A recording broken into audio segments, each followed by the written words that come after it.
reflecting the big opportunity that tourism in Kerala offers for the world. In fact, Honorable Chief Minister, Honorable Industry Minister just told me that today Kerala has 51 five-star hotel properties. It's a matter of great pride for the country that the world's tourists are flocking to Kerala. In the same breath, when we look at industrial development, I remember, and in industrial development, I think infrastructure plays an important role. I still recall 25 years ago, and this year we are celebrating 25 years of the Kochi airport. 25 years ago, nearly 12,000 non-resident Indian shareholders came together to invest in setting up the Kochi airport at a cost of 300 crores. It shows you that entrepreneurship is in the blood of every Kerala. They got together, not only set up a vibrant airport, which by the way today is worth 5,000 crores, and paying a 40% dividend with over 32,000 shareholders. It set the benchmark for public-private partnership in a big way in Kerala. And over the years, Kerala continues to promote newer and newer infrastructure. In fact, the first water metro was started in Kerala 2 years ago. First water metro. Similarly, benefiting from several reform and transformational projects that have been initiated and set up in the country through the partnership of the union and state government and the private sector, we have seen a Vizagam International Deep Sea Port coming up at an investment of nearly 18,000 crores in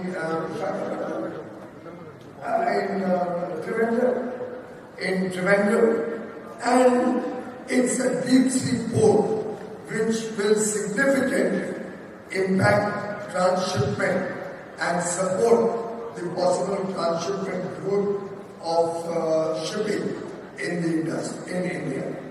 We have also now a project, Silver Line, a semi-high-speed train coming up between Thiruvananthapuram and Kasaragod, which will reduce the time to only 4 hours.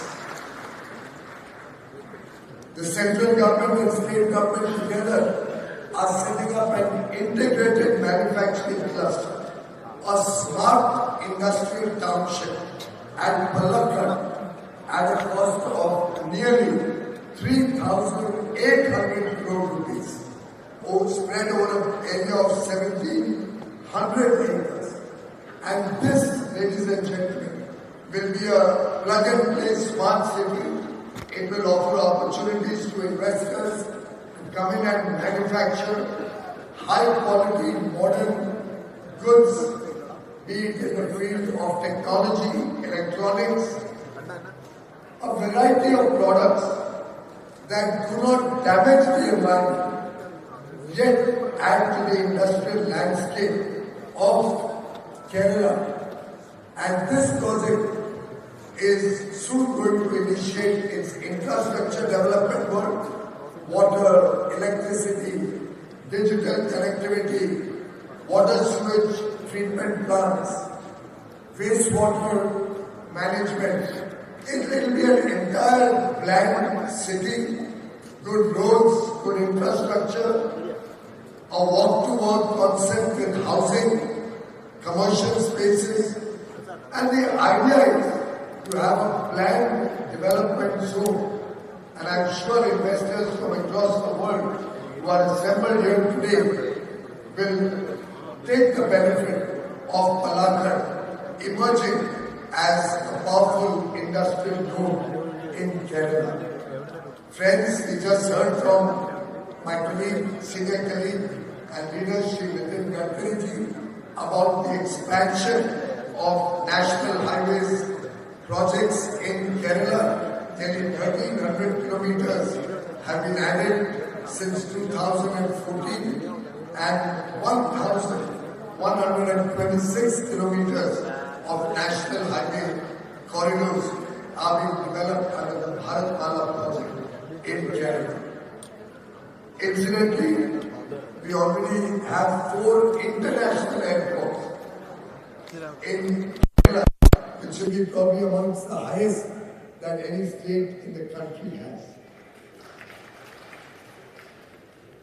A record allocation by the railways in the recent budget of over 3,000 crores to Kerala, and our effort to work through the Maritime Development Fund with a budget of 25,000 crores to support long-term financing in the shipbuilding and shipping sector will certainly support Kerala's huge thrust to grow their maritime economy.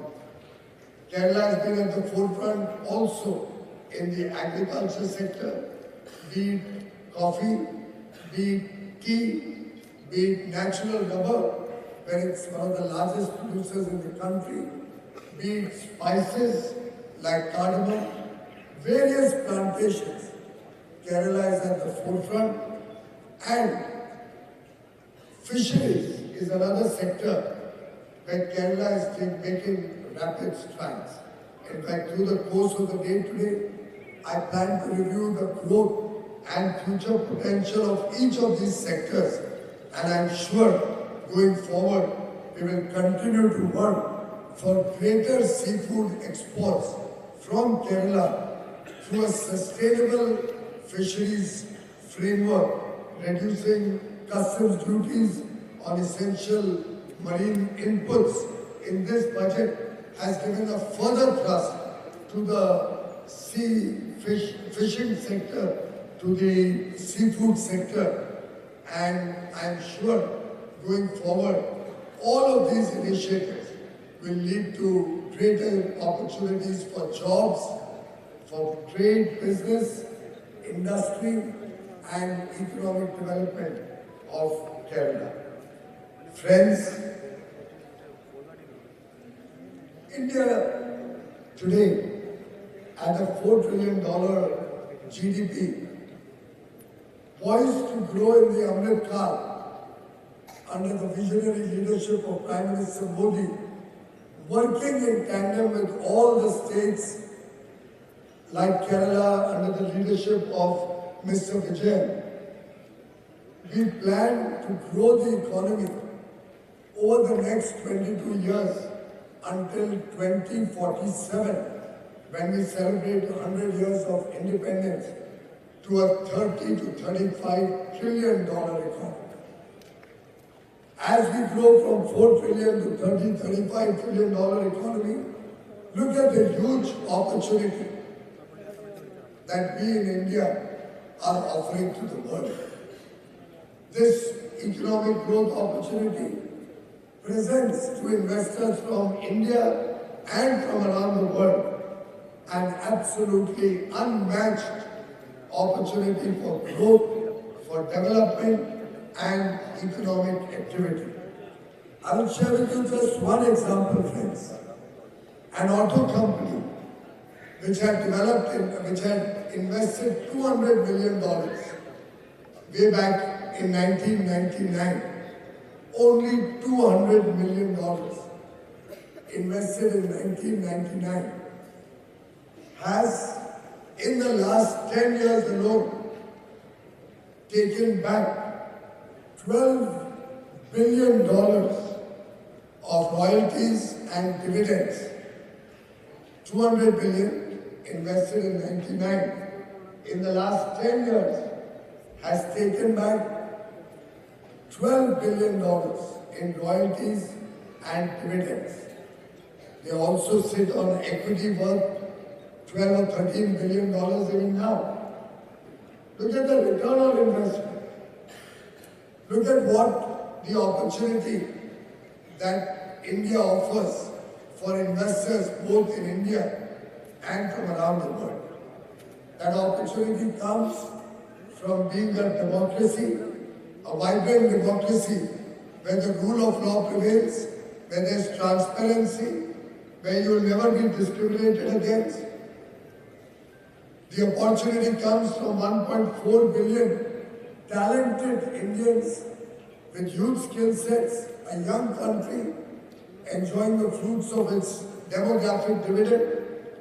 Under 30 years of age being the average age, 2/3 of our people in the working age group, providing much needed manpower across the country.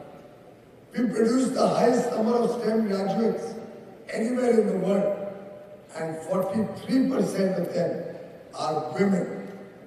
Our sisters, our daughters are today at the forefront of India's growth story, and India is looking up to women-led development in the next 20-25 years.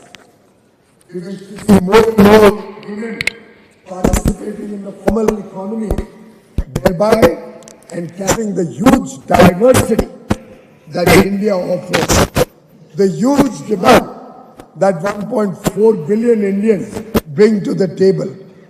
That is the business opportunity. That is the growth opportunity. The demand of 1.4 billion aspirational Indians looking for a better quality of life for their children, for their family. And friends, I would invite all of you to come and participate